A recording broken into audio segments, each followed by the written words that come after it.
Every year మా పిల్లలిద్దరి బర్త్‌డేకి ఏదో ఒక ఆర్ఫనేజ్‌కి వెళ్ళడమో, లేకపోతే మా ద్వారా మనీగా గానీ, ఏదన్నా గానీ హెల్ప్ చేయడమో ఒక అలవాటే పెట్టుకున్నాం మేమైతే. ఎందుకనంటే, మనం ఎన్ని చేసినా గూడా ఒకళ్ళకి అన్నదానం, వస్త్రదానం చేసిన పుణ్యము ఎన్ని జన్మలకైనా ఉంటుందంటారు కదా! అది నేను, నా హస్బెండ్ బాగా గట్టిగా నమ్ముతామండి. అయితే ఈ ఇయర్ గూడా అలానే అనుకున్నాం గానీ కుదరలేదు. యాక్చువల్లీ ఒక 2, 3 ఇయర్స్ నుంచి ఒక చిన్న ఫైనాన్షియల్ ప్రాబ్లమ్ వల్ల చేయలేకపోయాము. మళ్ళీ ఈ ఇయర్ చేద్దాము అని ఫిక్స్ అయినప్పుడు మా హస్బెండ్‌కి ఒక చిన్న వర్కొచ్చింది. అర్జెంట్‌గా వెళ్ళాల్సొచ్చిందనమాట. ఇంకా సర్లే బర్త్‌డేనే ఏముందిలే తర్వాత వీడికి టైంలో అయినా ఒకరోజు వెళ్ళేసొద్దామన్నారాయన.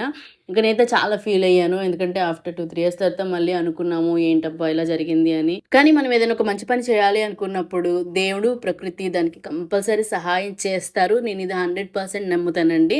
అయితే నేను ఆర్ఫనేజ్‌కెళ్ళలేదని ఫీలయ్యాను గానీ, కానీ ఏదో ఒక రూపంలో దేవుడు నా చేత సహాయం అయితే చేపిచ్చాడు. అది తీసుకున్నోళ్ళు కూడా ఎంత హ్యాపీగా ఫీలయ్యి బ్లెస్ చేశారంటే అసలెప్పటికి మర్చిపోను.